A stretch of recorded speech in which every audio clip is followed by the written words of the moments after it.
እንድንመስል ፈቅዶልን ይል እንዴ? ሞኝ እኮ ራሱ ያቃተው ሁሉ ለሌላ የማይቻል ነው የሚመስለው።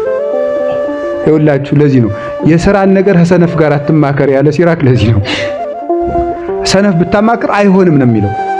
ምክንያቱም እሱ አድርጎት ስለማያውቅ ሌላ ሰው የማይችለው ይመስለዋል። አቡነ አረጋዊ በዘንዶ ወጡ፣ ቀልድ ነው የሚመስለው። አይሆንለትማ። ሃይማኖት ለሌለው ሰው እንዲህ ብሎ ይነገራል። እንደዚህ ላለ ሰው ኢትደዩ ባሕርየክሙ ቅድመ አሕርው ነው። እንቋችሁን በእሪያ ፊት አትጣሉት ተብሎ የተነገረ ለዚህ ነው። ለእንደዚህ ያለ ሰው ምስጢር ቢያወጉት መቼ ይሰማውና መቼ አድምጠውና የንጉሥ ልጅ አሉ የትዳችሁ ነበር አላሉ።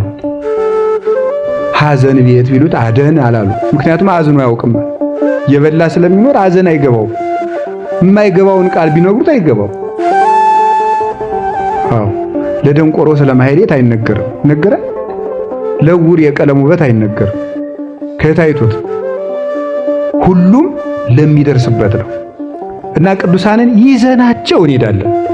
እንዲሁ እውነቴን ነው። ስማቸውን ይዘን ገድላቸውን ይዘን ተሸክመን መቋሚያቸውን ብናገኘው አጽፋቸውን ብናገኘው የሰገዱበትን አጎዛ ምን ነው ባገኘ ነው እና አቡነ ተክለ ሃይማኖት የሰገዱበትን እንዲህ ያለ ምጽድቅ ዲያብሎስ እንዴት ያለ ተንኮለኛ እንደሆነ እሱ ተመጻዳቂ ግብዝ ስለሆነ እኛንም ግብዝ እንድንሆን ነው የሚሰራው። እኔ ራሴ በቃለሁ፣ እኔ ራሴ ኢየሱስ ክርስቶስን አገኘዋለሁ። ወይ ተገድ ታምር ነው። እኔ ክርስቶስ ነው አብሮኝ እንዲሄድ የሚፈልገው፣ እኔ ሌላ ማንንም አልፈልግም ይላል። ሲጨንቀው ግን ፖሊስ ይጠራል እና እንግዲያ ክርስቶስ እረኛዬ ነው እኔ ፖሊስ አያስፈልገኝም አትልም። ይገርማል እኮ ግርም ነው የሚያደርገው። አይምሮውን ሲያጣ ሰው እንደዚያ ነው። እግዚአብሔር በፍጥረት መግቦቱን ይሰጣል።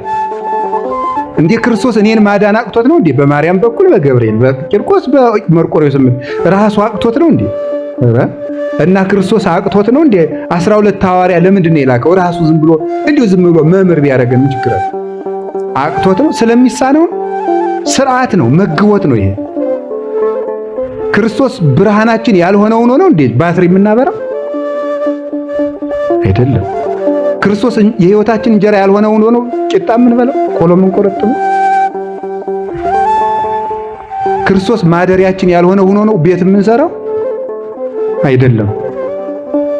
ይሄ ሁሉ የሱ መግቦት ስለሆነ ነው።